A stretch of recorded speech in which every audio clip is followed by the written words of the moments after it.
epidemic gets used a lot these days, but it may be the case that that word is not strong enough to describe this country's recent surge in opioid addiction.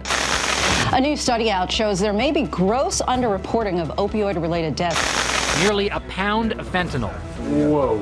Enough for thousands of deadly doses. As heroin explodes in Chicago, it's also spreading to the suburbs and other cities.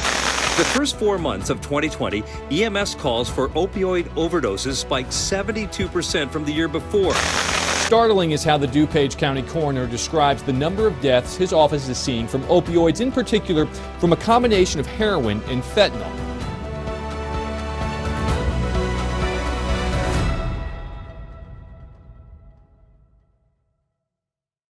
Hello, my name is Tom Brady, Director of the Homeland Security Training Institute at College of DuPage. Welcome to the first HSTI Community Webcast, The Opioid Epidemic, A Call to Action. The Homeland Security Training Institute, or HSTI, is focused on education for law enforcement, fire science, first responders, school administrators, and corporate security personnel in the area of Homeland Security, as well as community members made up of all walks of life. Our goal is to create all-encompassing continuing education programs that provide training nationally and internationally to combat threats in today's ever-changing world. HSTI works hard to develop and offer timely education on a variety of topics to meet the challenges that first responders, private sector security professionals, schools, and civilians face. For this workshop, HSTI has partnered with the DuPage County Coroner, Dr. Richard Jorgensen, co-founders of 516 Light Foundation, Brad and Jessica Gerke, the DuPage County Health Department Community Initiatives Coordinator, Scott Kaufman, the DuPage County Health Department Director of Community Initiatives, Mila Sagalis, and Professor and Program Chair of Human Services at College of DuPage, Jason Florin. These professionals have combined to create the content for this workshop. This webcast would not be possible without the talent and time provided by the COD Multimedia Department. Overuse of opioid medications occur from both medical prescriptions and illegal sources, specifically illegally manufactured fentanyl. Opioids, in the shape of painkillers, can become highly addictive, and this has managed to create a public health emergency within our country. It is estimated that 130 people die from an opioid overdose every day in the United States. The Center for Disease Control has reported that deaths from synthetic opioids has continued to increase since 2017. The current COVID-19 pandemic has not helped. Opioid deaths continue to rise within DuPage County and other areas of the country. We are living in a time when isolation, depression, fear, anxiety, job loss, or loss of a loved one has created a difficult world to navigate. Today is a call for us to take action by educating ourselves to be able to help those who have become addicted to opioids. There is help and resources available to combat opioid addiction. This can be beaten. Watching this workshop, you will receive information on the increase of deaths in DuPage County due to opioid misuse and abuse. We will provide the realities of opioid addiction and the severe dangers its use can cause. In addition, you will learn about proper disposal of prescriptions, the DuPage Narcan Program, how to find treatment, counseling, support, assistance, and most importantly, how to manage a successful recovery. Our first presenter, who will talk about the devastating effects of opioid addiction, is DuPage County Coroner Dr. Richard Jorgensen. He is a licensed physician and skilled trauma and vascular surgeon that brings a wealth of medical knowledge to the office. The coroner's office investigates all deaths in DuPage County concerning the facts by investigating who, how, where, when, and why a person died.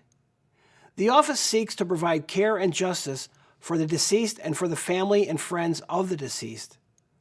Dr. Jorgensen is a leader in the fight against the opioid epidemic in DuPage County.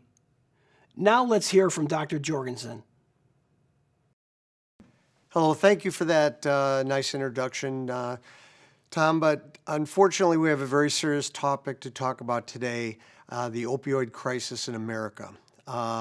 Number one, do we have a problem? Yes, we have a very serious and deep problem in America, Illinois, Cook County, and DuPage County. This slide shows the scope of the problem as it's evolved in the last 20 or so years. You can see that in 2005, the number of drug overdoses overtook the number of motor vehicle deaths in Illinois and in the country. And at this point, it has now overtaken every other cause of death, which makes it the number one killer of people in America.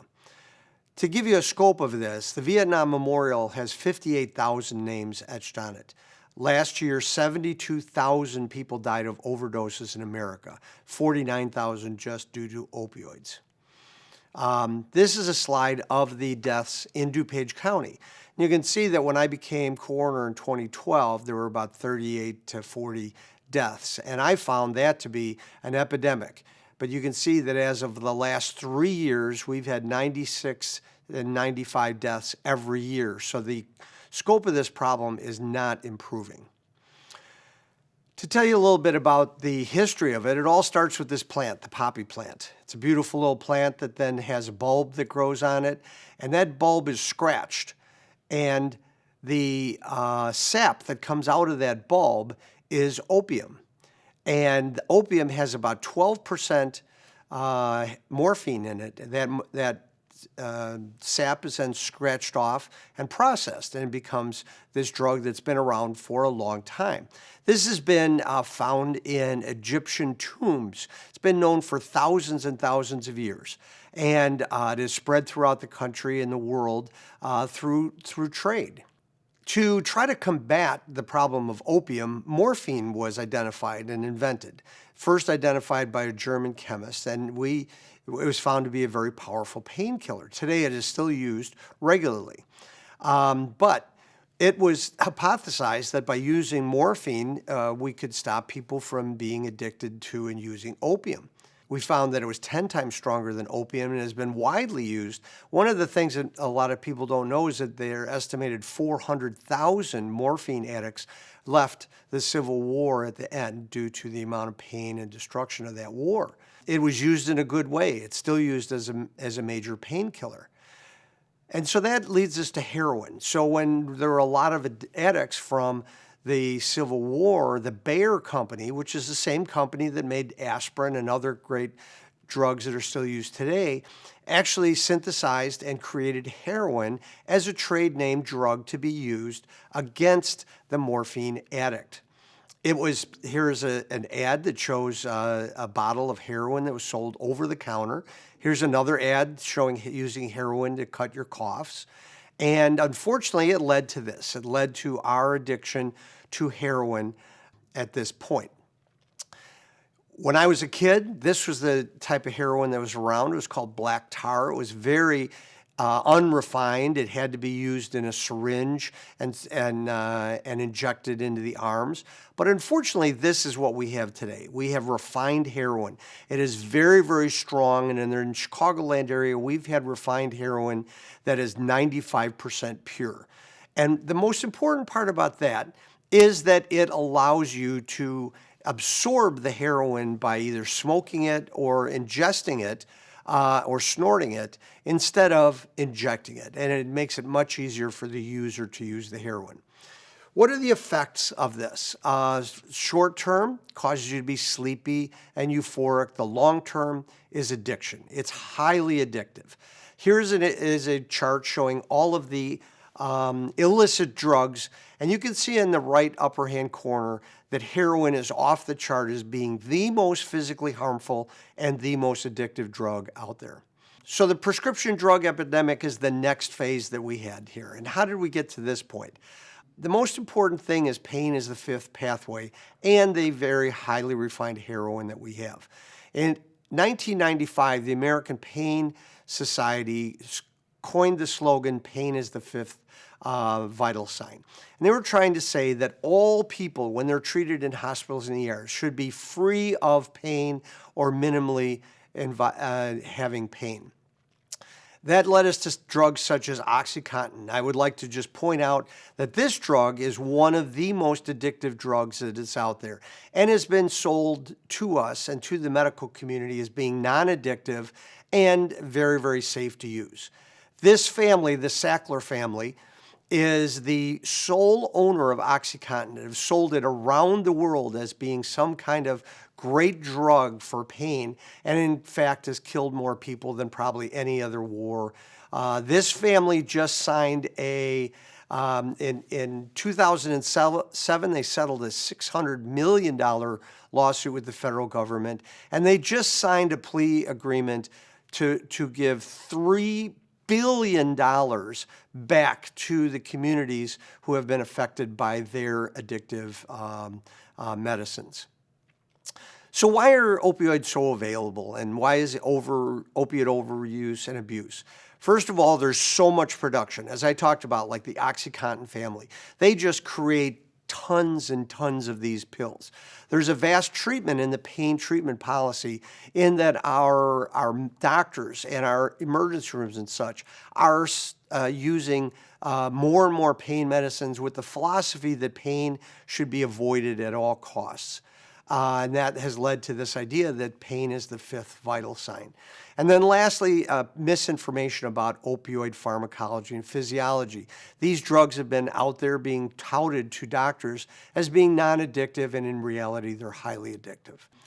Since there are too many opioids available and the pharmaceutical production is there, it gets distributed throughout the country. And then when you can't get your prescription drugs anymore, there's lots of these opioids that are on the black market. And then when you can't get that, then we start using the illegal drugs. 80% of all opioids are used in America. It is, we are the highest consumers of all of these drugs.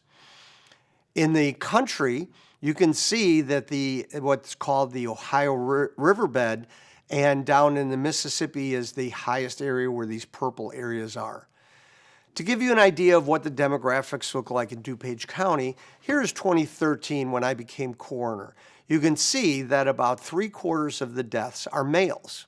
And in this year, we had 5 people that were in their teens, and the majority of the deaths were in the 20 to 29 year range. That has changed a little bit. Here is last year, we're up to 96 deaths, again, about 80% males, but you can see that the number of teens has gone down.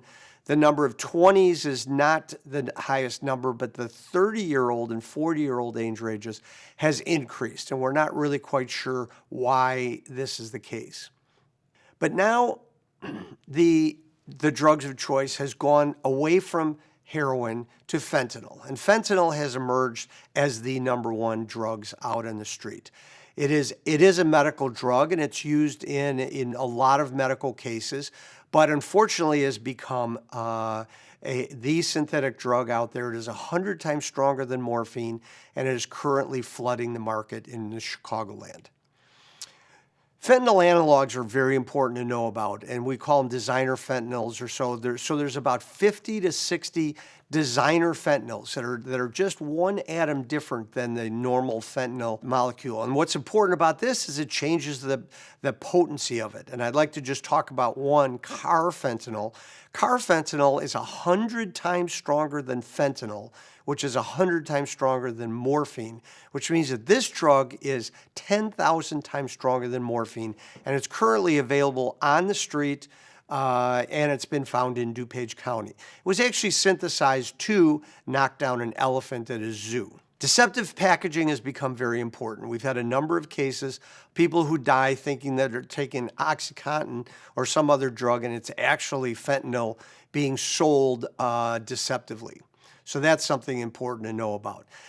And also online sales. These opioids and stuff are easily found. Here's some examples of online sales of opioids that you can get through the U.S. postal system, which is really amazing to think about. I'd like to just show you some slides here about how in 2015, you can see in the early months of this year, we had only heroin deaths. And starting in 2015, you can see that the reds and the greens, the reds are fentanyl only deaths and greens are mixtures. As we go through the years, 16, 17, 18, and then last year, you can see that there are very few pure heroin deaths. What we're seeing is a mixture of heroin and fentanyl, or just fentanyl, and it has become the majority drug of serious opioid users. So what are we doing in DuPage County? Number one, what we're doing here today, we're trying to raise awareness to the public and the press.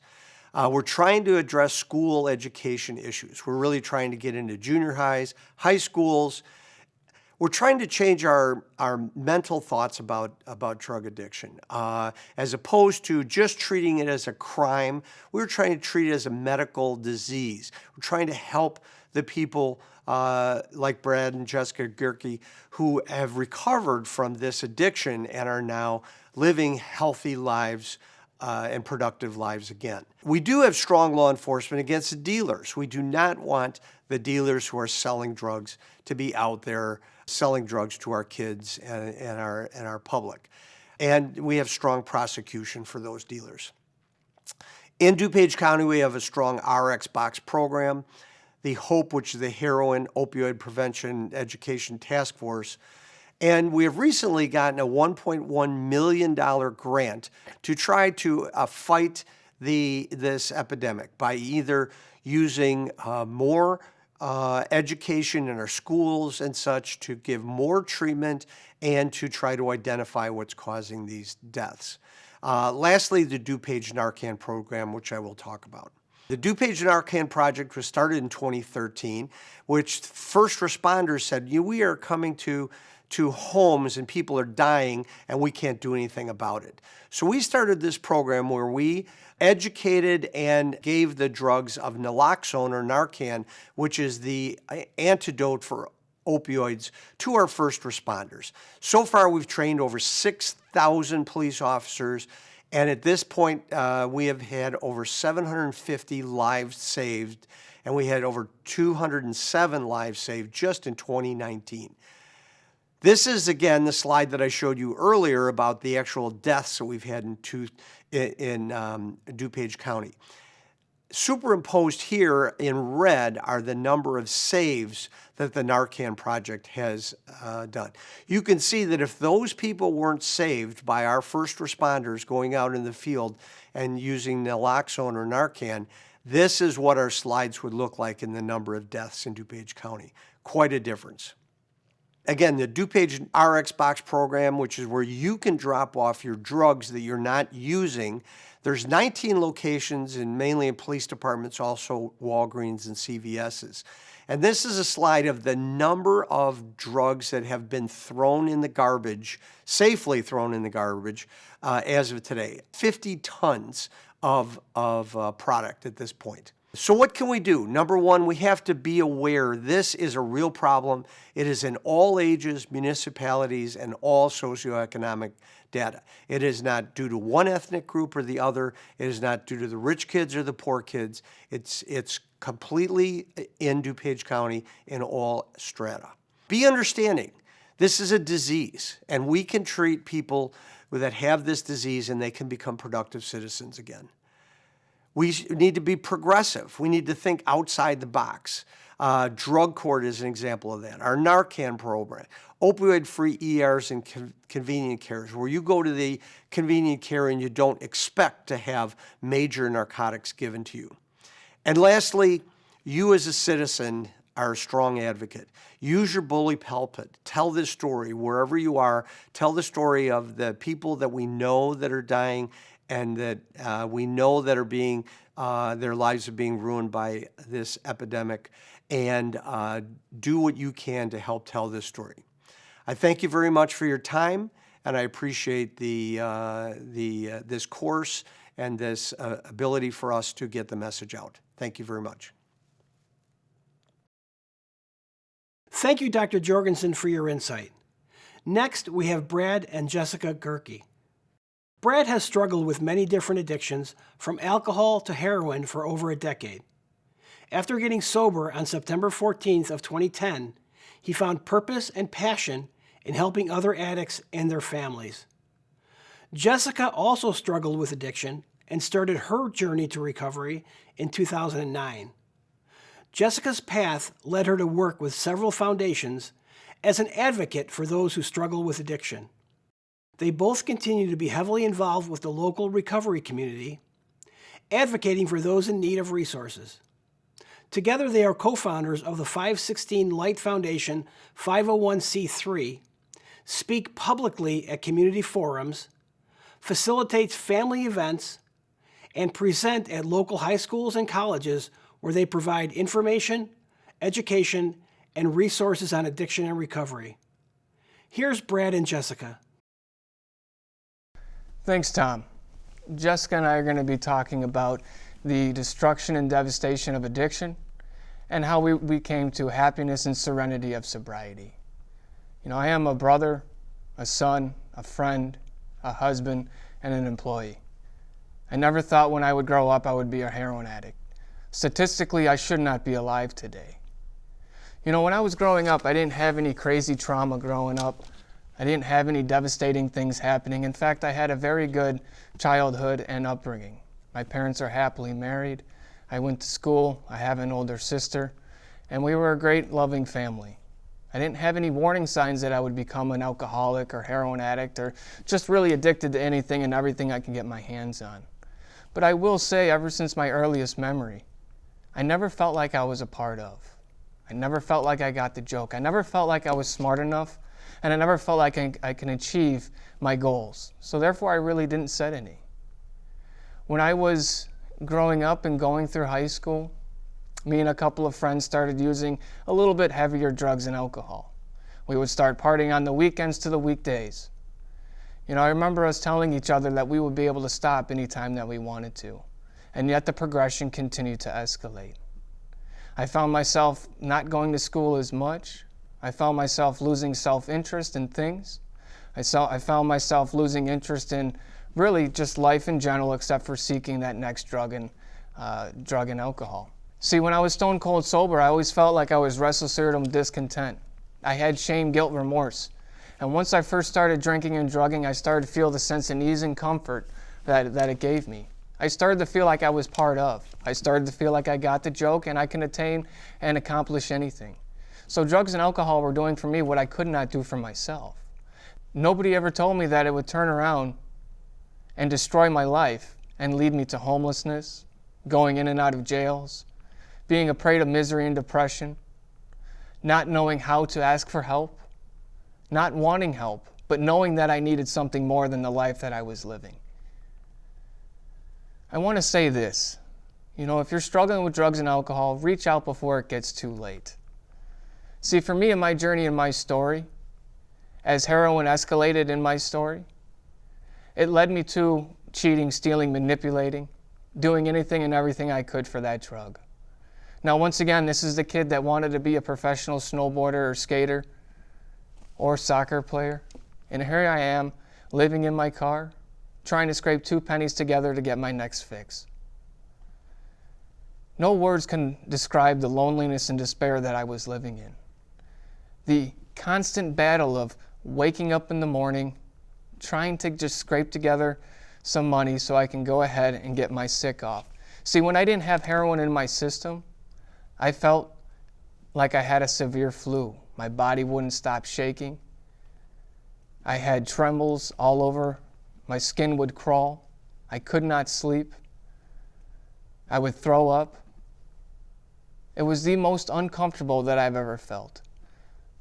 The only thing in that moment of time that would fix it would be another bag of heroin. And that would work temporarily until I'd have to wake up the next morning and do it all over again.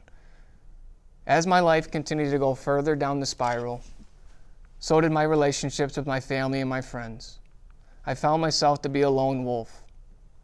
See, by the time I was willing to get sober or tried and attempted again, I had 8 friends that have passed away from this disease, people that I used with, people that I considered really good friends that did want to be successful in life before they picked up that bag of heroin like myself.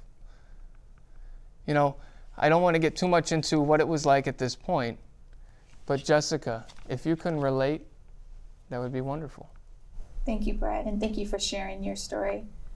I think it's important for us to talk about that part of us that brought us to where we're at, our journey. Our journey is part of the story that we'd like to share with you. And Brad brought up a really good point. Statistically, children or adolescents, about 70% of them struggling with substance abuse experience trauma. Now, where I come in and how Brad and I work really well together is I come from the other side of that story. See, the childhood I had was quite different. My parents both struggled with alcoholism. Addiction was rooted through my family. Dysfunctional is often the word that is described when I think of my family. We grew up in low-income housing. My parents struggled to put food on the table. Don't get me wrong, they were great people, but the fact is that their disease, much like my own in the near future, would be progressive and utterly destroy our lives. Growing up in low-income housing, I did have opportunities where outside resources would come in and help me. But for me, I was just this lost little girl. I was uncomfortable in my own skin, much like yourself, Brad. I struggled with being in my own skin and being able to vocalize any type of emotions that I was experiencing. I was the youngest of 4. We were rarely taken care of. There was no structure in the household. And I think that's partly because addiction. Parents that didn't know how to raise children. And oftentimes we were left alone and they would be off partying. I would be with my siblings and we'd do the best we could to, pass time. But because of that addiction, many traumatic events would occur in my life. My parents, unable to take care of us and partying becoming more severe and escalating, they would fight often. There'd be domestics in the house. The state got called on us. And for me, this is such a pivot point for myself because it is something that I always remember like it was yesterday when the state came in and took us from our family. And although I did not understand at the time what was going on, it was at a crucial point for me to see how I could get some help. Foster care changed my life. I stayed in foster care for 1.5 years. My father had, at that point, chose addiction and to run from the situation. Unfortunately, he was very sick. And I'd like to talk a little bit about him later in my story, but I think the important piece is for us to really focus on what goes on in the mind of addiction. Now, a lie that I created as years went on, I often told myself I was a product of my environment. And that is the lie that I continue to tell myself until my 20s. My addiction progressed fairly quickly. I went back to my mother's house. She worked hard, but the fact is she was still battling her own addiction. She only cleaned up long enough to get us back, but once we got back, she fell into her patterns again, finding a man who would use the way she used, and she would go even deeper into her addiction and alcoholism and crack addiction. Here, just turning a teenager and trying to find my way, struggling to be comfortable in my own skin. And the best way I can describe it to help somebody like you understand what it feels like for somebody who struggles with addiction is, have you ever had to do a presentation? What does that feel like? You feel anxious, your throat gets dry, you probably start sweating, you feel uncomfortable in your own skin. We'll relate that to a person who is on the path to addiction, is that's often what we feel like inside our own skin all the time. And until we pick up for our first time, at least in my own experience, when I pick up for the first time, or when I did pick up for the first time, I felt this sense of relief. I felt I could let my hair down. I didn't feel like that lost little girl who was scared and trying to just pass time. For me, these were such important turning points for me to understand once I took an honest look at my addiction. And I think that's important for people who may be struggling from addiction, is that we be aware of the history, what led us to that point. Because until you get self-awareness, there isn't true self-revelation. So thank you, Brad, for letting me share. But I think that we could come to this turning point where, yes, addiction was a dark time in a dysfunctional family. But I think for us, it's important what led us to be where we're at today. Brad, if you'd be ever so kind to talk about what led you to recovery and what that looked like. I agree. And that's one of the focal points that we really like to stress. Yes, sobriety is possible. Yes, sobriety is very important. But it took me many failed attempts to get to this point. My sobriety date is September 14th, 2010. And before that date, I tried numerous times to get sober. I would try it on my own willpower, and it just would avail nothing. I would try it on fear of going back to jail, or fear of being homeless, or fear of losing the love of my family and friends. And it just wasn't enough to keep me sober. You know, I never knew what I suffered from.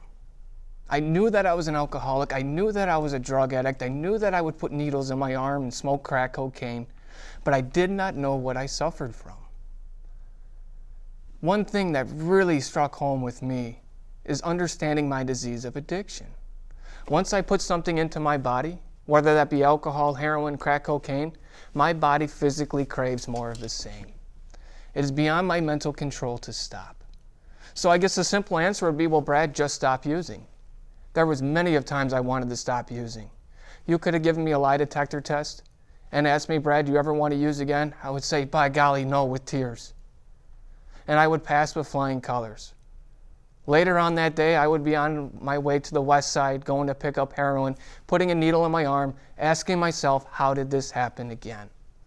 So just stopping wasn't an answer for me. The main problem of the alcoholic and addict center is in the mind rather than the body. See, when I was stone cold sober, I would tell myself the lie that this time was going to be different. Some way, someday, somehow. The insanity, illusion, and delusion that I would believe to allow myself to pick up again. And once again, once I started, I have no off switch. Once I started understanding that, a lot of my questions answered. Some of the questions of what's wrong with me? Why do I drug the way I drug? Why can't I stop? Now, just knowing this wasn't enough to keep me sober. I needed to take action. I needed to be able to change my ideas, my emotions, and my attitudes. From going from that shame and guilt to having positive outlook on life, to amending my past with the harms that I've done, to doing a self-inventory of myself, to seeing what makes me tick, to going out and helping others. And that's something Jessica and I really focus on today, is being able to share and spread hope, break the stigma, and be a beacon of light at the end of the tunnel. Now, yes, I have some material things today, which is great. I have a house, I have a car, I have a motorcycle. I say this because I want somebody who out there is struggling, that maybe have lost hope, to know that you can get these things. But honestly, I could take those all and scrap them to the side, because what I value the most is the inside peace and serenity that I have today. The ability to match calamity with serenity. When misfortune happens in life, I'm able to be content throughout the process. Be a support system for my family. See, just some other things that I think have been pretty cool that have happened in sobriety is when I was out there ripping and running, I lost the key to my parents' house. Today they have a key to my house, right? Because I have a house to be able to let them into. You know, some of the things Jessica and I have done over the years is we've started a 516 Light Foundation, 501c3, to where we're able to help people understand addiction, help scholarship people into sober living and pay for their first month. I'm also a director of operations for Banyan Treatment Center Chicago, located in Naperville. I've had the opportunity to speak with legislation, sit on roundtables, and do different community forums to really try and break this stigma. And once again, one thing that we really want to stress is if you're out there struggling, please put your hand up and reach out for help. Because that's what I needed to do. I had to learn that I couldn't do this myself, and I needed that help and the resources that were available. Jessica, how can you relate to some of this stuff and being in recovery? You bring up so many things that I think a good portion of our population struggles with, how addiction ravages our lives. In my story, how it ravaged not only my parents, but I also have siblings who struggled with addiction. A powerful day. Today is a great day. Today, my brother texts me with 3 years sober. That's incredible. 3 years sober. I got a phone call last weekend with my mother, 5 months sober. The important piece for us is to deliver to you, how do you get the help? How do you raise your hand? That's a difficult piece, is asking for help. There's so much shame and guilt that comes from addiction. I've done some awful things. I've went to prison. I've broken, diminished relationships with friends. I had no relationship with the people in my family that were doing well. Those were all gone. I was beat up. I was hopeless. But what I did is I said to myself, and if you can just muster up this in your own thought process, you are well on your way. Something has to change. Much like Brad said, raise your hand. But it's important for you to know where are those resources? How do we get help? That's exactly what we're here for, is to be a resource in your pocket. You see, I didn't just get to this table today and say, I recovered and here I am with 11 and a half years sober. I had to work. I had to go to treatment. I also had to go through what Brad talked about. I had to go through the detox. A lot of harm came from my addiction, but so much good to overcome that also came with recovery. So not only did I go to a residential treatment, I went to a halfway house. And I'm a big advocate for our halfway houses. I implore, if you are listening to this and you want to contribute to our communities, stand behind those sober livings, because people like me needed a fresh start and they couldn't do it in their own environment. That was a big component for me, is to remove myself from where I was at. I could get rid of the lies that I continued to tell myself. Those no longer were my truth. I was no longer able to tell myself I'm a product of my environment if I was no longer in that environment. Those women that were in that house helped me to not only get right spiritually and mentally, but they also taught me how to be physically well. Being physically well was not something that I was versed in. I needed to learn how to make my bed in the morning. I needed to know what it meant to fill out an application. I needed guidance on what do you say in a job interview when the question is asked, do you have a felony? What does work ethics look like? What are all these things from somebody who struggled with addiction for 10 years? I needed to start from scratch. And that's what I believe our community needs more of, is the awareness and the resources. So much like you, if you are listening to this, I needed the help. And I, like Brad, raised my hand. But I also took the step forward to do what I needed to do to get here. There's one thing that we cannot, at least I believe we cannot give somebody who struggles with addiction, and that is the willingness. If you don't have the willingness to seek recovery, there's very, very little hope. But just with the willingness, you will get results. And that's the beauty of recovery. seeking treatment, doing what I need to do, getting involved with a sober community, embracing life, and recovery is possible. There's where the hope is. And although much like Brad, I have been very successful in my own life. I have a career that I can be proud of. I have led by example for my siblings to follow in recovery, my own mother. And unfortunately, you know, not to bring it back to a down point, but unfortunately, the story is not the same for my father. And why I bring him back up is because he is the picture for me of when I think of what it's like to see somebody who's never had resources offered and never was able to get the help that they needed. About 4 years into recovery, I saw my father again. He had taken off from that point, from when I was younger. I drove out to Michigan with Brad and one of my brothers. And I walked into his bed, hospital bed, and it was the most gut-wrenching thing that I've ever seen. He didn't know who I was. Addiction and countless other things had ravaged his body, his mind, and for me, his soul. He passed away shortly after that. Now that's another point in my recovery where I had to get honest with myself and see that I had to do something if I wanted to see other people get help. We all have to do something. We have to come together. And that's exactly what we're here for, is to come together and bring that story of hope and provide resources for our communities. So with that said, I think, Brad, if you want to share just some closing words. And Yeah. Thank you, Jessica. I appreciate it. You know, some of the closing words I think that we would have to say is, you know, never lose hope. If you have a breath, you have a chance. And if you have a chance, you can find sobriety.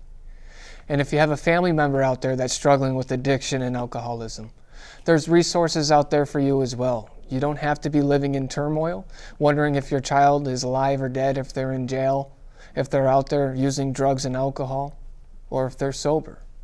Find a support group that works for you as well. This is a family disease, not only the one that suffers with drug addiction and alcoholism. In order to find recovery, I find it imperative that the family recovers as well. Everybody's life is touched when it comes down to addiction.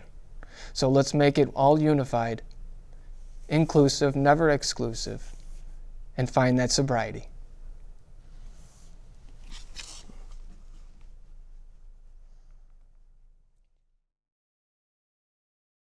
Thank you, Brad and Jessica, for sharing your personal and inspiring story.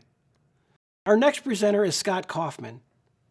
Scott works as Community Initiatives Coordinator at the DuPage County Health Department, where he provides training and assistance through the DuPage Narcan Program.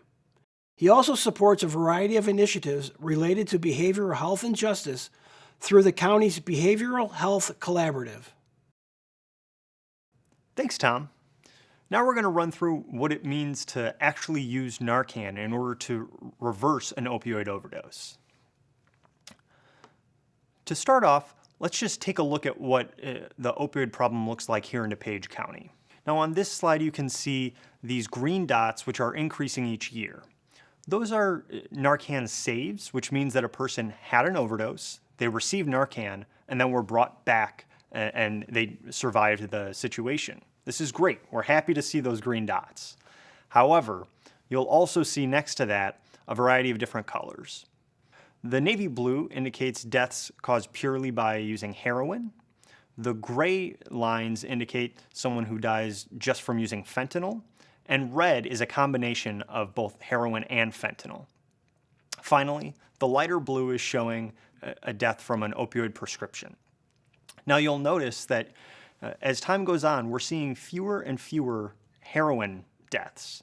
That's a good thing, but we're also seeing more and more and more deaths from either fentanyl alone or fentanyl and heroin mixed together.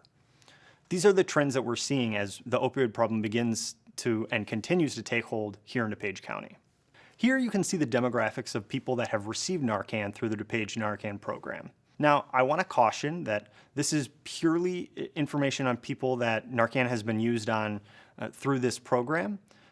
Everybody is at risk of an opioid overdose if you use opioids. This is just what we're seeing here. To date, we see that the people that have received Narcan are usually white, males between the ages of 19 to 29. But you'll also see that several other different groups are represented in the uses as well. Here you can see information about the year 2019 where Narcan was being used on people. As you probably imagine, a lot of these uses are happening in someone's home or in their apartment. A lot of people have that image of when you're using opioids, you're probably doing it at home, either alone or with friends.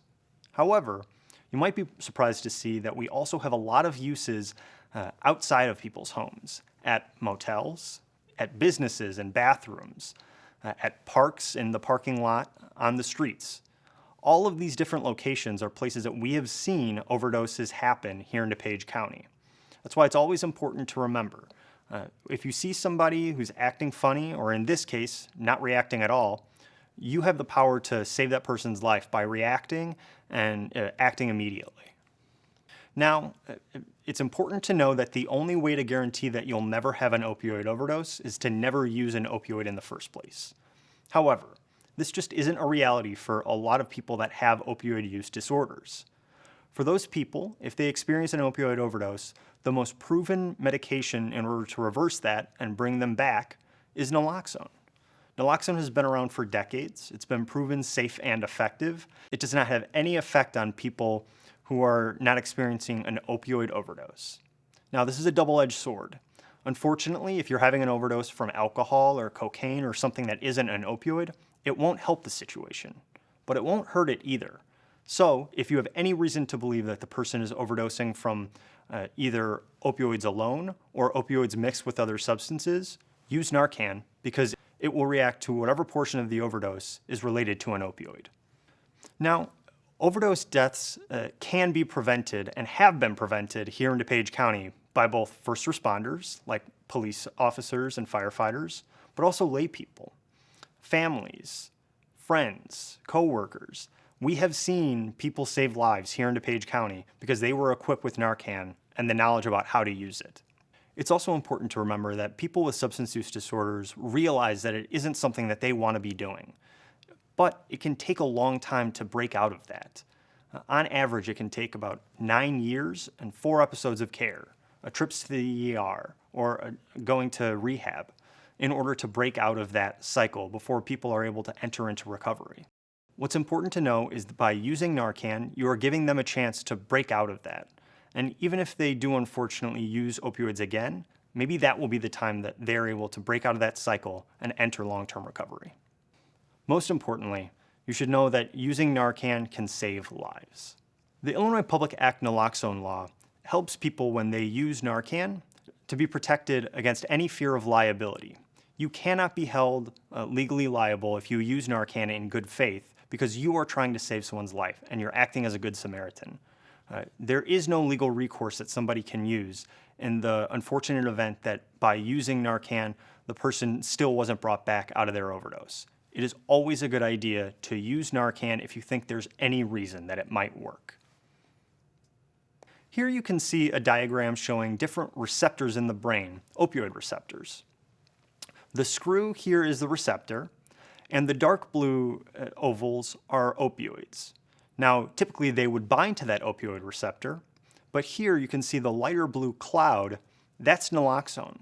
And what it does is it stays bound to that receptor and just doesn't do anything. It's totally neutral. The opioids are not able to interact with those receptors, so there isn't an effect felt by the opioid because the naloxone has entered the system and doesn't allow them to interact with the receptors because they have a stronger affinity. However, because they have the stronger affinity, they stay bound to the receptor for a shorter period of time than opioids typically do. So what can happen is they will detach once they wear off, and opioids that are still in your system can reattach to those receptors, causing you to lapse back into an overdose. This is why it's important to always call 911 and have EMS arriving as soon as possible, because they'll need to provide them with additional doses of Narcan and then bring them to the hospital where they can receive more and more Narcan until finally the emergency has ended. Here's a table showing the different strengths of different prescription opioids. For reference, we'll use a standard dose of hydrocodone or morphine at 10 milligrams. That will be 1. A little bit less strong than that is a dose of codeine between 67 to 100 milligrams. Oxycodone, 6 2/3 milligrams, that's about 1.5 times as strong as that standard dose of morphine. Methadone, again, you're seeing an increase in strength. You're noticing more of an effect when compared to that standard dose. But once you're looking at fentanyl, it really gets taken to a whole different level.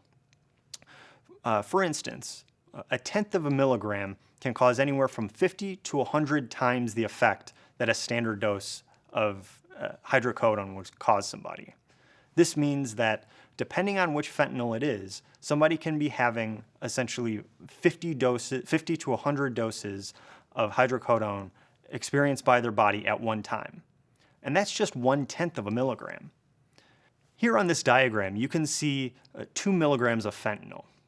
Now that's an important number because that's the estimated amount that can cause a fatal opioid overdose. Compared to a penny, it's really not much at all, just a few pieces that are the size of a few grains of salt. However, any amount of fentanyl is potentially dangerous, and even in small amounts like this 2 milligrams can potentially cause that fatal overdose. Now, carfentanil is in a totally different category. This is a drug that is typically used to sedate large animals like elephants. The relative strengths of these are just totally absurd. When you're talking about 0.1 to 1.0 micrograms, that can be from 10 to 100,000 times as strong as that standard dose. The takeaway here is that any amount of fentanyl, or especially carfentanil, can be potentially fatal to anybody that ingests them. There are a lot of risk factors at play that can determine whether or not someone experiences a fatal overdose. Someone's individual tolerance, as you're probably aware, as you use opioids over time, your body builds up a response, and it can take more and more of that opioid in order to elicit a response. However, if you've used opioids for years and years and then for some reason stop, like if you go to rehab or if you go to jail and aren't able to use the opioids anymore, your body returns and is less and less used to using that opioid.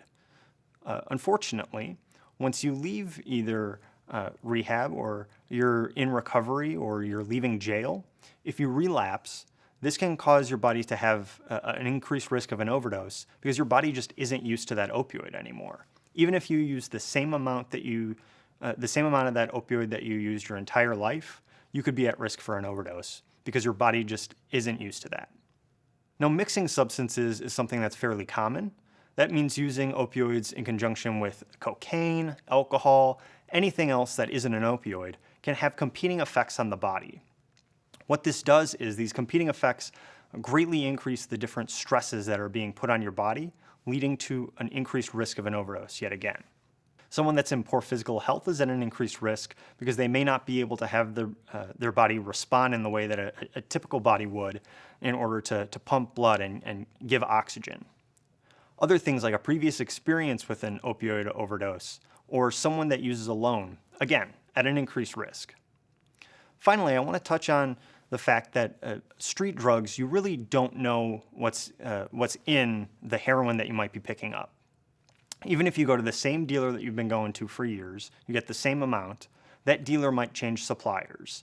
Those suppliers might be intentionally or unintentionally introducing different additives like fentanyl in order to make them more potent or for you to receive a different type of effect. Again, adding anything else to the equation, even if you think you're receiving heroin, can dramatically increase that risk because you're adding different substances that are interacting with your body. Here you can see the differences of what it looks like between someone who's really high and someone who's actually experiencing an overdose. For someone who's really high, they might be sleepy, they might be laid back and kind of delayed in responding, but they will respond to you. You'll want to check in with them in a variety of different ways by providing stimuluses like yelling their name. You may want to give them a sternal rub, which means taking your knuckles and rubbing them really hard on their sternum or underneath their nose. If you do it to yourself right now, You'll feel it and you'll have a reaction. Imagine doing that to somebody else. If they aren't responding, then you know it's really a serious situation. When they're having an overdose, that means that they aren't responding at all.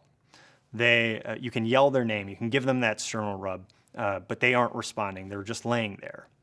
If they have a heavy nod, it's really just one nod. They're not moving at all. Their head is down. They aren't reacting. Their body may be pale or clammy. They might have bluish fingernails or lips. And their breathing is going to be infrequent if they're breathing at all. Now, you can check their heartbeat or their pulse, but we don't recommend it just because it can take a while for people that aren't used to doing that. However, people that are having an overdose are really going to have a much slower heartbeat than they would normally have. In the event that you determine this person is experiencing the overdose, they aren't responding, I'm trying to get them to respond and nothing's happening, it's time to take action and assume that this is an overdose. Here you can see the steps that you're going to take when you're actually using Narcan because you've determined it's time to take action. First, before you do anything, call 911. You want to have emergency personnel on their way before you give them the Narcan because, again, they will need more doses of Narcan and they'll need to go to the hospital for more and more naloxone. Next, it's time to actually take your Narcan. This is what a box of Narcan actually looks like, and there are 2 doses of Narcan in here. Before you use it, you're going to want to make sure somebody is ready to receive it. So you'll lay them flat on the ground, or if that's not possible, you can lay them down on a surface like a couch. Once they're laying down, you'll tilt their head back. Take a dose of Narcan out of the box. This is what the dose looks like. You'll peel off this foil backing and take out the dose. The dose of Narcan is protected in that plastic box, which means that it cannot be damaged. You can trust that when you're ready to use it, it's ready to go. You'll be tempted to try to test it, to prime it, or anything like that. Don't. If you do any of that, you may lose any part or all of the dose, and the person that is experiencing the overdose needs as much of this as they can get. So, once you take it out of the box, you'll take that nozzle and put it into their nostril. You'll put it deep enough that your knuckles meet the bottom of their nostril, and then when it's in, you'll press it. You'll want to make sure that you're doing it forcefully because you want to make sure that the person is receiving all of the dose. When you spray it, they don't need to be breathing to actually use Narcan. Their nasal passage will absorb it, but you have to give it time. We recommend giving about 1.5 to 2 minutes to somebody to allow their body to react to the Narcan. Now, during that 1.5 to 2 minutes, you're going to want to put them in what's known as the recovery position. When they're in the recovery position, they're laying on their side with one knee extended, and then their hand is creating a pillow between their head and the floor. The reason this is important is because when they come to, they might be disoriented, and you don't want their head banging against the floor. Also, they're on their side to make sure that they are not falling on their back or on their front and potentially choking on any vomit that may come up. Anytime that you're not either administering Narcan or giving them CPR, rescue breathing, you're going to want to put them in the recovery position until emergency personnel arrive. Once you've waited 1.5 to 2 minutes for their body to respond to the Narcan, you can give them the other dose that's in the box. You'll use it the exact same way, but if you remember which nostril you gave them the first dose, you can try to put the Narcan in the other nostril. If you don't remember, it's not important. The most important thing is to give them the Narcan as quickly as possible. Again, you'll want to give their body some time to react to that, but hopefully by that point, emergency personnel are not too far away. When they arrive, you can let them know, hey, I gave this person a dose or 2 doses of Narcan. Give them other pieces of information like when I found him, I found some pills by his body, anything that can help them assess what the situation is so that they can react. They may determine that it is or isn't an opioid overdose, but that's for them to figure out. You can just give them the information and they'll know where to take it from there. Thank you so much for your time.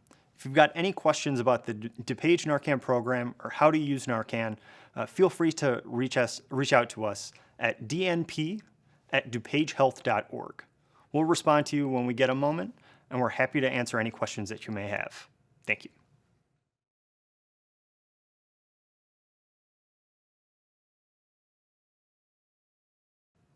Thank you, Scott. Now let's hear from Mila Sagalis, Director of Community Initiatives for the DuPage County Health Department. The DuPage County Health Department's opioid initiatives include the DuPage Narcan Program and HOPE, the Heroin and Opioid Prevention and Education Task Force. Thank you, Tom, for the introduction, and I'd like to take a minute to thank the College of DuPage for this opportunity to speak with you today about the HOPE Task Force, the DuPage Narcan Program, and our resources available at dupagehealth.org. We're going to start by defining the problem and talk about this not only as a national issue, but what's going on here in DuPage County. We know that drug overdose deaths and opioid-involved deaths continue to increase in the United States. In fact, they have quadrupled since 1999. Especially those involving opioids. And as a daily count, 130 Americans die every day from an opioid overdose. The opioid crisis in the economy is a piece of this multifaceted issue. Opioid overprescribing is shrinking the number of eligible workers. The labor force participation among prime age workers 25 to 54 is more likely to be lower in areas with high opioid prescribing rates.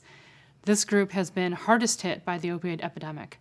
7 in 10 companies report being directly impacted by prescription drug misuse. You're going to see later in our discussion, and Scott Kaufman has also talked about the number of people in DuPage County impacted by the DuPage Narcan program is significant for people in their 20s and 30s. These are people that typically are in their first or their long-term career development. Sometimes they're still involved in graduate school or school. But as they're hit in their 20s and 30s, we're going to see decreases in the people that are eligible to be out in the workforce, and that translates to other problems with lack of insurance and economic issues. We're going to begin now by speaking about the HOPE Task Force. The HOPE Task Force is a joint operation of the DuPage County Board and the DuPage Board of Health. It's responsible for advising DuPage County elected leaders on needed program development, supporting infrastructure, and policy recommendations to address DuPage County's opioid issues, and may assist with other related issues to the opioid crisis. The task force has 3 goals. It's an interagency, interdisciplinary advisory task force. It's made up of a multitude of sectors that are county-wide. The first goal is to professionally and comprehensively assess opioid use within DuPage County. The second goal is to recommend effective and actionable policies, initiatives, and programs.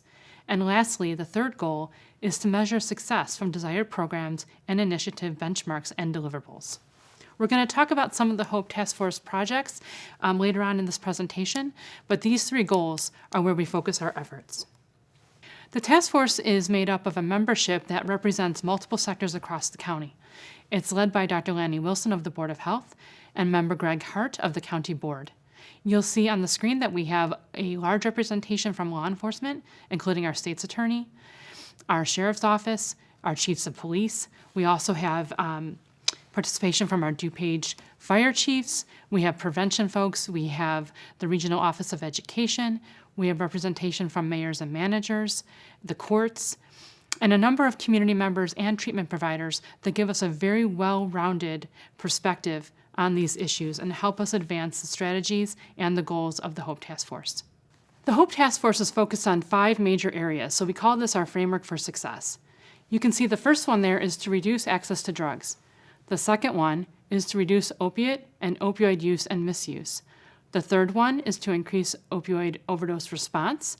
The fourth one is intervention, treatment, and recovery. And the last one, substance use prevention and education. We'll take a minute to discuss all of these and then later look at the Hope DuPage website to find resources that address each one of these frameworks that we're looking at. In the first one, reducing access to drugs, the RxBox program is something that the health department has had for a number of years. In fact, it started in 2009. This is a program that started to address prescription drugs and how they can be disposed, and then over-the-counter drugs and how they can be disposed. So what started as something to help the environment has really translated into an important way to reduce access to opioid medication. So by getting rid of your drugs in the medicine cabinet, we can hopefully prevent some misuse of those drugs by someone that might take them as they're not intended, or maybe take somebody else's medication. If you have medication at home, maybe it was for a surgery, it was for your wisdom teeth, it was for a backache. When you're done using that medication, you need to dispose of it properly. So the RxPEX program is something that we have used for many years, and we look forward to that partnership we have with police departments to allow people to safely dispose of their medication and have those medications safely disposed of down the line. Other aspects of this strategy are to reduce supply of illicit drugs through law enforcement, and we do rely on our law enforcement partners to work on that aspect of reducing access to drugs, and we support their legal action to make that happen. The second area is reducing opiate and opioid use and misuse. Important here is looking at the number of opioids prescribed and increasing access for prescribers to the prescription drug monitoring program. This way, physicians and other prescribers and providers can see the medications that people are taking and take those things into consideration when providing them a prescription. We would like to educate consumers about knowing when they're on an opioid. Are you taking an opioid? How long are you taking that opioid? Are there alternatives maybe that you could use instead of taking that opioid prescription drug? We would like to advocate for the increased use of non-opioid treatment options. And this goes across the ages, including for people that may have a sports injury, looking at vulnerable populations like teens, or people maybe that are experiencing a lot of chronic pain and need to look at some pain control. We also would like to promote safe prescribing messages and policies for healthcare providers and health systems, and promote safe prescriber training or safer prescriber education. As an example, for many years, the health department partnered with the healthcare system to provide continued education specific to prescribers and talk about safer prescribing opportunities and what can be done to reduce the number of opioids prescribed. The next area we're going to talk about is increasing our overdose response. And this one is really centered on making sure naloxone is more accessible to first responders and to bystanders and community members that are most at risk for an overdose or witnessing an overdose. We do this by educating at-risk community groups, by increasing awareness of the 911 Good Samaritan law, and allowing treatment and harm reduction resources to be made available in DuPage County. Our expansion of overdose follow-up and response through hospitals, fire departments, police departments, and social services is a very important aspect to this strategy. I want to call out a couple of important programs that have come underneath this strategy area. For example, we have several partners in fire departments that are doing leave behind and Narcan access for those that experience an overdose when they're on a call. We have hospitals now that are providing Narcan information or dispensing Narcan to people that experience an overdose and come into the emergency department. These are all important expansions of the Narcan program, and we are looking to increase our partnerships to make Narcan more accessible. In 2018, the Surgeon General, Jerome Adams, had put out an advisory saying that the public and healthcare providers need to become more familiar with the life-saving aspects of naloxone, to learn how to use it, to obtain it, and save a life. So we see that as part of our mission, and we hope to be able to provide you the resources that you need to become familiar with naloxone and understand where you can get it. If we look at the opioid epidemic in DuPage County, we can see on the left side a map that shows the fatalities and the fatal overdoses that have occurred in the county. If you look at the right side, this is a snapshot of the successful reversals that have occurred in the DuPage Narcan program. And while some of those programs are outside of DuPage County, primarily you can see that the Narcan program has been active in every part of our county. This is not a program that is needed in one community or in one neighborhood, it's needed county-wide. And we feel it's very important that all of our residents have an opportunity to access naloxone if they need it. And whether they're a bystander or they're a family member or a spouse, we want to make sure that they have access to naloxone in their home. Why is naloxone important? Although we know that abstinence from opioid drug use and abuse is the most effective prevention tool, we do know that the path to recovery is long. And Narcan is a safe and effective means to helping somebody reach their recovery goals. Since 2012, the American Medical Association has supported community-based programs offering naloxone and other opioid prevention services. This is a safe tool, it's an effective tool, and we want to make sure that access is available to all of our residents.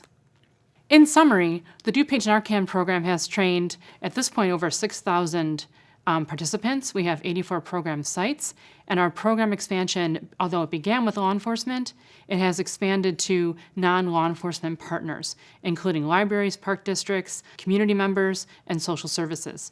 So a big part of the Narcan program initially was our DuPage County Coroner having a large call to action in 2013, which followed by the program being implemented very quickly in 2014. And really, the program was led by a police-driven, boots on the ground. They got naloxone out to all of our communities and have used it very effectively. At this point, though, we want to make sure that people that use drugs and people that may witness an overdose have access to naloxone. The fourth area we're going to speak to is integrated mental health substance abuse treatment and recovery.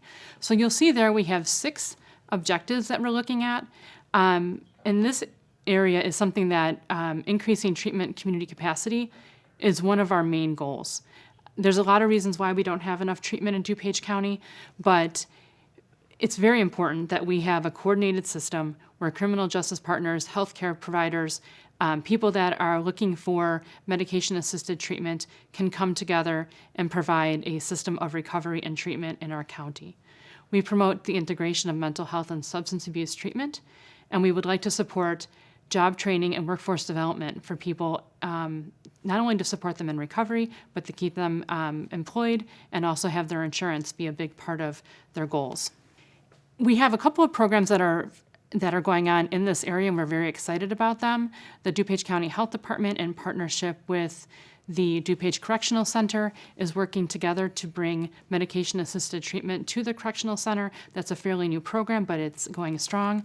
We're excited about that program, in addition to a number of other programs in this area through the HOPE Task Force. You can see in this next slide that the duration of abstinence is described here over a course of 7 years. So although everyone's road to recovery is different, it's evident from this slide that it's a long road. And in the beginning there, in the first 12 months, the first year, you're starting to see someone have more abstinent friends. There's less illegal activity, less incarceration, less homelessness, violence and victimization, and less use by others at home, work, and also maybe by their social peers. And that's a full year of 12 months. And then you see in the next category there, from years 1 to 3, that we are starting to eliminate the use of drugs and illegal activity, the use of illegal means to get income, better housing and living situation, increasing employment and income. And this is a big piece of what we need to do in DuPage County to make sure we have a recovery and treatment support system to address these issues for people that are in recovery in years 1 to 3. And then in years 4 to 7, more social and spiritual support, better mental health, housing and living situations continue to improve. Right there, we're going to talk about sober living. Dramatic rise in employment and income, very important to somebody staying in recovery and having stability. And the dramatic drop in people living below the poverty line. These are all pieces of the puzzle that will make DuPage County a supportive environment for somebody in recovery and to get the treatment that they need to be successful. I'd like to take a minute to talk about opioid use disorder and the treatment gap. We know that not only nationally there is a treatment gap for people that have a substance use disorder and an opioid use disorder in particular, but we do know that here in DuPage County we have the same treatment gap. We know that there aren't enough publicly funded treatment programs. We know that people that need treatment often don't have insurance, and it's very expensive, and it's, as we just discussed previous to this slide, the treatment and recovery process is quite long. It's important for those folks to have access to treatment and access to treatment locally. We know that 2 key barriers to the use of medication-assisted treatment are limited insurance coverage and also a lack of qualified medical personnel. For that reason, the HOPE Task Force has focused efforts and funding on increasing the number of medical personnel that can provide medication-assisted treatment and also supporting programs in federally qualified healthcare centers, the DuPage County Correctional Center, and other aspects of our community that would serve people that are uninsured. So we look forward to more partnerships with the private sector and also with the public sector on bringing more MAT to DuPage County. The next part we're going to talk about is the last area of the framework that is our focus, and that is substance abuse prevention and education. We have part of our education promotion is the use of a website. So what we've done, and we're going to go navigate through that website in just a moment, is we have put all of the resources that we could find related to DuPage County and the area, and we put them into one website. And they are organized by these framework areas that we've discussed. We know that prevention and education are extremely important. Going into our high schools is important. Talking to people in their 20s and 30s is very important. And providing prevention to those young people is one of our areas of focus. We have a prevention group called the Prevention Leadership Team. This group is funded through a national grant called Drug-Free Communities. The PLT, which stands for Prevention Leadership Team, has a goal of reducing substance use, including alcohol, marijuana, and other drugs. They do that through talking to DuPage County youth. They do that through working with our educational partners, and they do that through advocating for environmental and policy changes that will lead to reduction of youth substance use overall, and this includes vaping as well. If you'd like to be a part of this group, please contact us. We're happy to have members join the Prevention Leadership Team and help us bring these prevention opportunities to our communities. What we want to think about now is how do we get this work done? We have direct funds that bring us programs, and we have in-kind funds that help us with programs. Under direct funds, we have funding generously provided by our county board. Our health department has a forensic behavioral health program that provides service and funding to this area, and we have some national grants as well. So we have a First Responder Comprehensive Addiction and Recovery Act grant that provides naloxone to first responders, and we have a grant issued to us through a state program, and that one helps us with funding the naloxone for community members and non-law enforcement folks, including the libraries and the park districts and all the other folks that need naloxone to respond to an overdose. We have in-kind funds on the right side of your screen that are brought to us through many partnerships, and this is not a full list. This is just an example of all the in-kind funds and partners that are helping on this issue. We're going to talk about resources on the website in just a moment, but these are some examples of the resources that we have talked a little bit about. And you'll see there that the website HOPEDUPAGE.org is the next place we're going to go to navigate the website and take a look around all the resources available to you. If you have questions, I encourage you to reach out to me directly. You can see my email address there on the screen. Okay, moving over to our website. When you visit HOPEDUPAGE.org, you will see that the 5 areas that we have focused on in the presentation are listed across in a horizontal line across the screen there. So the first one you'll see is reducing drug access, and then reduce opioid misuse, overdose response, prevention and education, and then treatment and recovery. You'll also see that we have a banner that will highlight some of these programs that banner will change and will come across your screen. If you scroll down, you'll see that we have Narcan trainings, the opioid helpline, we have a data button, we have an About HOPE button so that you can understand the task force membership goals and its framework, and you can also learn about upcoming meetings on the center button there. And then on the right is a button that talks about harm reduction support, which is a very important part of recovery. Underneath there are 3 buttons geared for the community, professionals, and parents. So as we take a walk through this website, let's start by looking at what's on the banner. This first one is for medical professionals. And if we click on Learn More, it's going to take us to opioid presentations for health professionals and how to improve patient safety in the opioid crisis. These different presentations and different aspects of improving patient safety can be found by clicking the links. There are also sections here and links that you can go to on pain control, safe prescribing, and the public health response to opioid use disorder in DuPage County. One important aspect of the HOPE Task Force and HOPE DuPage is reducing opioid misuse. So you'll find in this section that you're able to look at how you can dispose of your medication. You look at opioid prescribing guidelines, opioid presentations for health professionals, and importantly, talking to your doctor about pain. So if you have any questions about your prescription or how to speak with your healthcare provider, this is an excellent section for you. The next part I'd like to focus on is Narcan training. Due to COVID-19, the DuPage Narcan program made some adjustments early on to reduce in-person resupply of Narcan and access to Narcan. And we did that by providing Narcan curbside pickup and shipping. So if you'd like information on how to request Narcan, you can go to this section here, where it says individuals who are at risk of witnessing an overdose can request a pickup of a Narcan kit from the DuPage County Health Department. We have several locations throughout the county where you can pick up the Narcan kit.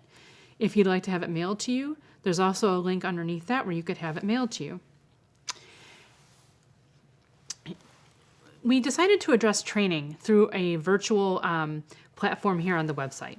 So I just want to take a second to show you where the trainings are, and you can see how we go about providing recorded messaging, both in English and in Spanish, on trainings. And there's a FAQ here that's also recorded. So you can watch the training, and then you can watch the FAQ to learn more about how to use Narcan to make sure you're fully prepared on how to respond to an overdose.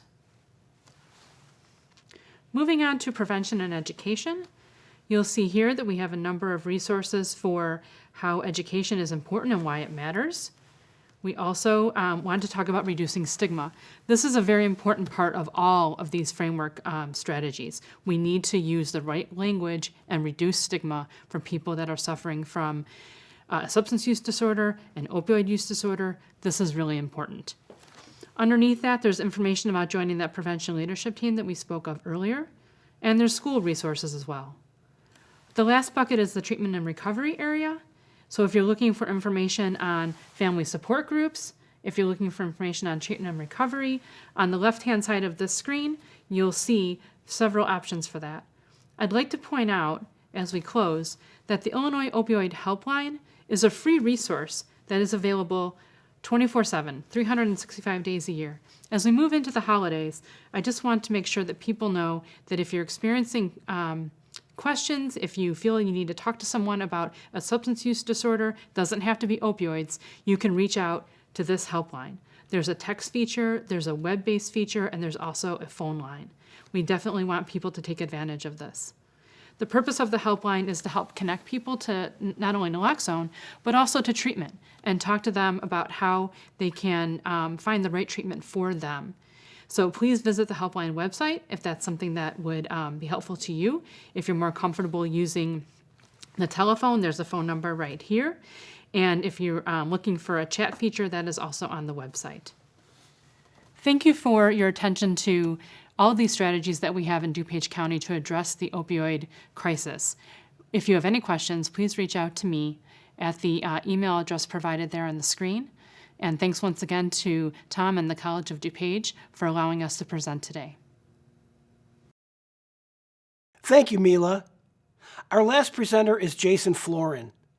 Jason is a professor and program chair of Human Services at College of DuPage. He has 20 years of experience working in mental health and substance use disorder treatment. He holds 2 master's degrees and is a licensed professional counselor, in addition to holding national and state certifications in addiction counseling.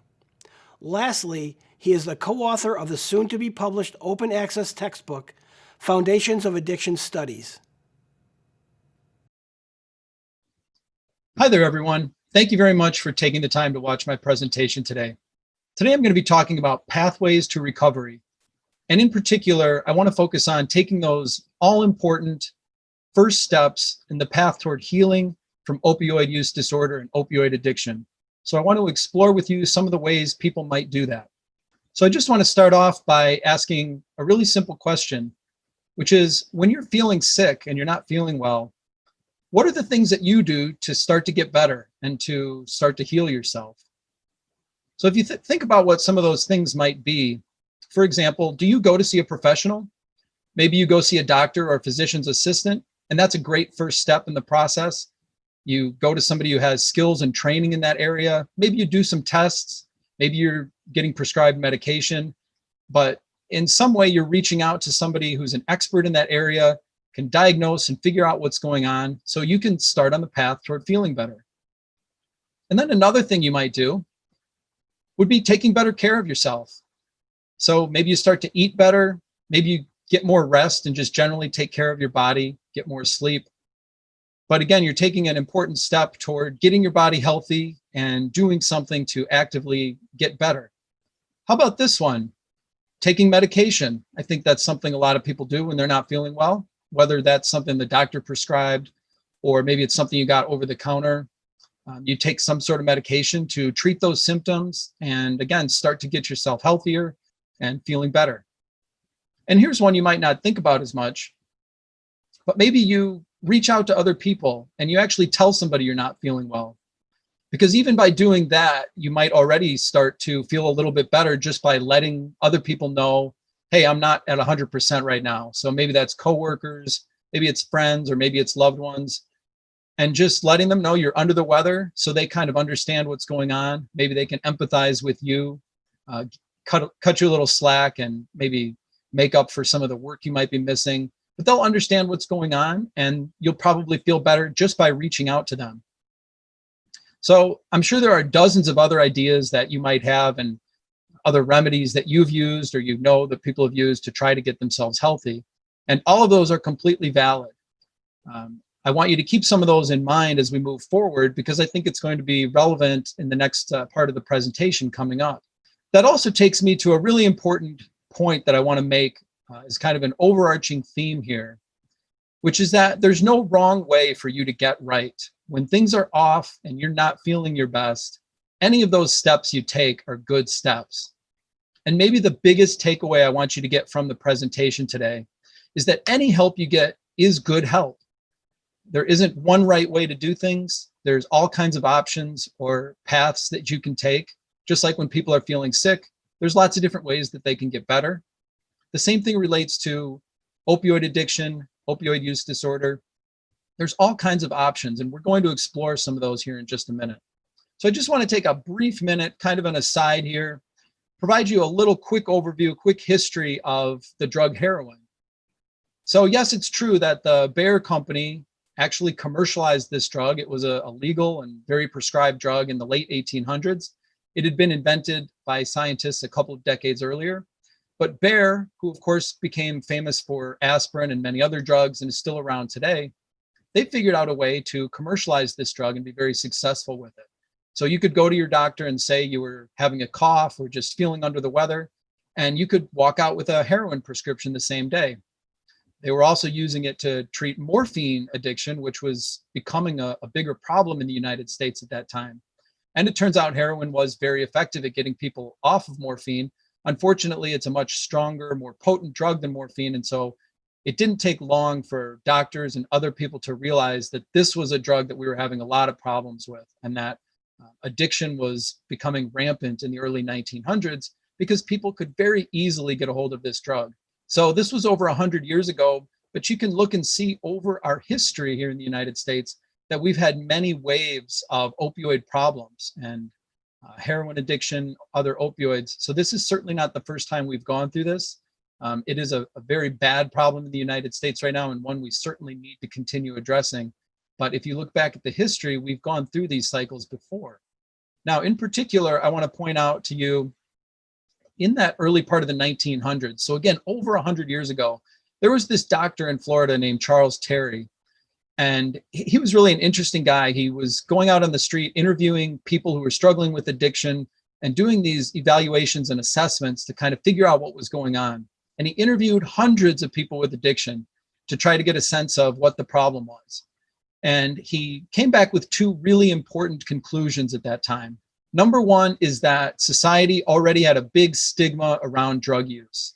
So we were happy to prescribe the drugs and kind of let you go home and take those drugs. And that at the time was heroin, cocaine, opium. You could get any of those from your pharmacist without much trouble, really.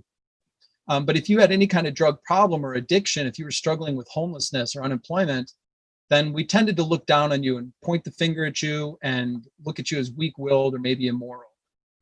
So Terry identifies that there's a huge stigma around drug use, and that's a problem. The other thing he noticed is that doctors are really overprescribing these drugs. So it's just way too easy for people to get these drugs, and that's leading to a lot of the addiction, he thought. It's not just that people are weak-willed or people have bad moral character or something like that. It's that everybody's using these drugs. They can legally get them, or they could for a long time. And, nobody's really providing any kind of supportive services or treatment or anything like that. So Terry really calls for changes to the law, changes to the way that doctors and pharmacies are giving out these drugs and the way they're monitored. And the reason I point this out is that, again, it's over 100 years ago. So kind of remarkable that we were seeing many of the exact same problems 100 years ago that we're still struggling with today in the 21st century. So that really takes me up to the next part of the presentation, which is taking those first steps in the process of healing and in the process of recovery. And if you go back to what we were talking about a couple of minutes ago, when you're not feeling well and you're under the weather, things that you can do, we're going to tie those into this section. So if you remember, first of all, we pointed out that maybe you go to see a professional. So if you're sick, maybe you go see a doctor, and a doctor would certainly be a good person to see if you're struggling with an opioid problem. In the field of addictions, we have all these wonderful substance use disorder treatment programs. They're all over the place. They're very easily accessible. At these programs, you have trained professionals, just like the doctor or physician's assistant we talked about. You have people who are specialists in the field of addictive disorders, who have worked with clients for a long time and are specially trained to do this kind of work. Now, these treatment programs occur on several different levels. So it could be outpatient treatment, could be residential type programs, could even be a partial hospitalization program. And the great thing is that they can do the assessment, they can make a recommendation for what the appropriate level of care is and meet your particular needs. And they provide different types of services such as group counseling, individual counseling. They write treatment plans, do assessments, they do referrals and case management. So all kinds of services are included. They typically have doctors and nurses on staff as well. The next thing we talked about was taking better care of yourself. So that's another important piece if you're in recovery or trying to get into recovery, is starting to take better care of yourself. And that can be through diet and exercise. And those have been shown to be very important towards supporting the recovery process. People who eat healthier, start exercising, have much better rates of recovery. And so that can go along well with other types of treatment you might be doing, but it's all part of a more healthy lifestyle that you can be living. We also talked about taking medication. So maybe taking medication is something you do when you're sick. Well, it also turns out that there is a very well-researched type of treatment for opioid disorder, which is called medication-assisted treatment, or MAT. And so in MAT, it's the use of medications to help support your recovery process. There's well-known medications like Suboxone and Methadone, which can help avoid withdrawal. There's also naltrexone, which can help you to prevent cravings. And these drugs are often paid for by insurance or Medicaid, and so they're great adjuncts in addition to other types of treatment that you might be doing. The other thing to keep in mind is that if you're doing MAT, you'll also be engaging in some type of counseling services or case management. So you'd be getting medication from a clinic, and then you'd probably be working with a counselor or a social worker to provide other types of support for your recovery. Another thing we mentioned is reaching out to other people. So that's a hugely important step here if you're in looking at some type of treatment for opioid addiction. There are mutual support groups available, and I'm going to just talk about a couple of them. But they're wonderful because they're free. They're very easy to access. There's meetings in person, and now there are many meetings that are available online, and they're completely anonymous as well. So you can go to a meeting, you don't sign up or register or anything. You just show up for a meeting, whether that's online or in person. You don't have to pay anything, and there's a lot of support available right there. So one example is Narcotics Anonymous. And Narcotics Anonymous, or NA, is one of the 12-step based groups. It's actually the second oldest group of 12-step groups besides AA. It's been around since the 1950s. And in the Chicago area in particular, we have a very strong Narcotics Anonymous foundation and organization here. So they have meetings all over. They have literature on their website. And it's a great place to start for a lot of people. There's another support group called Smart Recovery. And Smart Recovery is a little different than Narcotics Anonymous. They don't use the 12 steps, and it's not a spiritually based program. They're more cognitive behaviorally focused, but very much like NA, it's anonymous. You can go to meetings in person or online, and they have a ton of literature that you can read online as well. And I know several people who actually do both NA and Smart Recovery together. That also works. Another thing to note is that if you're doing other approaches like MAT or participating in a treatment program, this works very well with that. So going to support groups actually supports that. It's not in place of treatment. It can be in addition to treatment, in addition to seeing your doctor or taking medication. So this is a great resource for people, whether you're looking to take a first step or another step in the recovery process. These are very good options for you. And then the last thing is actually reaching out and telling somebody. So just talking to somebody in itself can have a lot of therapeutic value and can kind of help direct you in the right way. So there's all kinds of people that could be. It could be a friend or family member, a loved one. If you are involved in a religious organization, you might be reaching out to a faith leader, for example. It could be a professional counselor or social worker. Maybe it's your doctor, and maybe you even know somebody else who's in recovery. But just the idea of acknowledging that you're struggling with a problem can be an important first step. And then that person can be a support to you as you take whatever the next step is going to be. So I just wanted to close out today by sharing a few different resources with you that might be useful. So first of all, there is a really nice treatment provider that SAMHSA, which is a government organization, has put out. So if you go to that website, it's going to ask you to type in your location, and it's going to show you all of the different services available in your area for substance abuse and for mental health. And it'll tell you what those programs are all about. You can just kind of search online and get an idea of what type of programs are out there to get started. Another one that I mentioned is Narcotics Anonymous. So if you go to the NA website, you can look for meetings, including meetings that they have online. You can also read a bunch of literature online about Narcotics Anonymous, which can be a good support as well. You might also want to check out Smart Recovery. And so Smart Recovery, very similar to NA in that they have meetings listed online, as well as a bunch of information about the group and how they function, some tools that you can learn and take with you once you learn them online. There's also a national helpline, which is 1-800-662-HELP. And by calling that number, you'll be able to talk to somebody who's a professional in the field, who can give you some feedback and give you some direction if you're looking for a treatment provider or looking for other ideas as far as your recovery goes. I also wanted to mention that I know a lot of people may be friends or loved ones of somebody struggling with an addiction. So it may be that you know somebody out there who has an addiction, and maybe you yourself need support. This website here on the partnership has a lot of articles, information, research for you that can help give you feedback and information you may need. You may also want to look for a meeting such as Narcan, which is for family members or loved ones of people struggling with addiction, because it's important that even though you may not be the one using and struggling with the addiction, that you also get your own help and your own support. And then finally, if anybody wanted to reach out to me, my name's Jason Florin. I teach at College of DuPage. I'm also a licensed professional counselor. If you want to send me an email there at florin@cod.edu, I'm more than happy to give you some feedback, point you in the right direction, share any other resources that I might have. So please remember that any help you get is good help. There's no wrong way to do this. Just taking that step is the important part. And even though it's incredibly challenging, a lot of people have done it, and there are a lot of people there to support you as you go forward. Thank you. Thank you, Jason. As you can see, there is light and hope at the end of the tunnel, and people have recovered from opioid addiction. Our hope is that this workshop will help us help those that are in need.